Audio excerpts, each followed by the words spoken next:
Here we are, already a letter Y and cooking our alphabet. And I bet you probably thought I was going to be cooking up some yams or using yogurt or maybe even some yeast bread. Nope, none of those. We're going to use Yukon Gold potatoes in our recipe today. Now, don't be afraid of the potato. I know it gets a bad rap sometimes, and I don't think it's the potato so much as what you put on it that gets us into trouble. So this potato, nice medium-sized potato, 3 points. 3 points plus, that's not bad at all. So we're going to use this in a recipe in just a few minutes here. What I wanted to do first was show you a few things that I happen to have right in my cupboard today.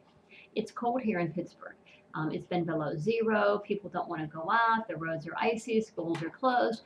And if you can't get outside, sometimes it's nice to have some things on hand that you can be creative and come up with a delicious meal that your family loves, and it's healthy too.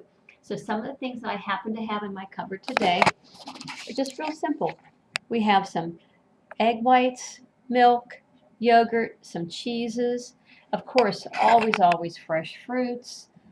Oh, they had berries on sale, so I picked up some of those. We have some strawberries back here, tomatoes, carrots, cucumbers.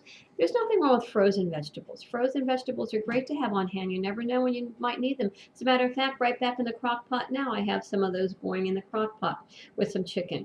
Chicken's another thing I always have on hand as well. Chicken, ground turkey, you might have some ground meat, also some turkey sausage, all that, and you're ready to go. So some of the things I just talked about are going to go into our recipe for today, which is called Yukon Golden Red Flannel Hash.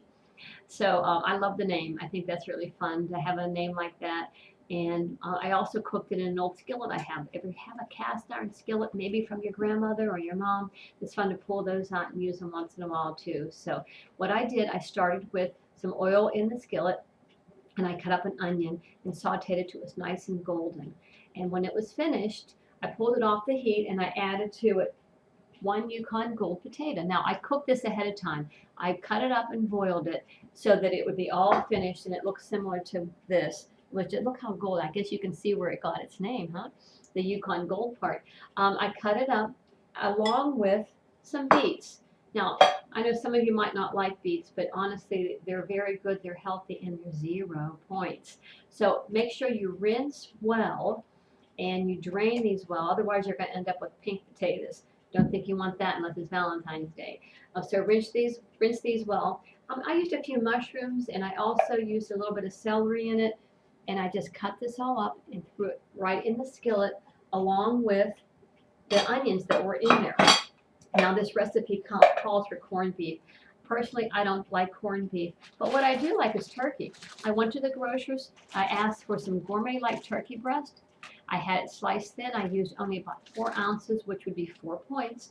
So 4 and 3, 4, 5, 6, 7, 7 points so far. Points plus in our skillet back there. A little bit of oil. We could probably just say this whole skillet is 10 points, which is very low in points, and it's very filling, very hearty, and it's excellent for you, and it's easy to make. So here's how it turned out.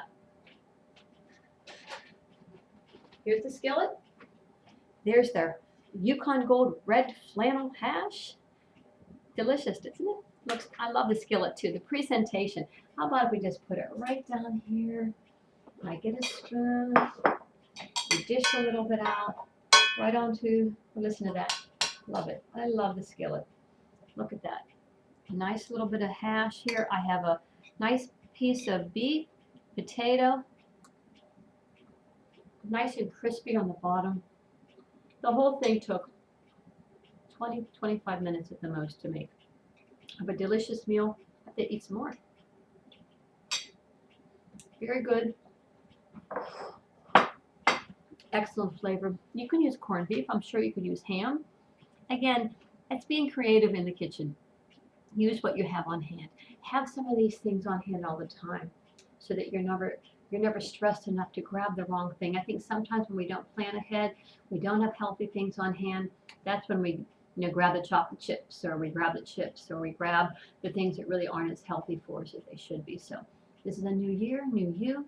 I hope you're doing well. I hope you're sticking to the healthy guidelines that we talk about. And as always, healthy, happy cooking. And next time we're to letter Z. What will that be? to wait and see.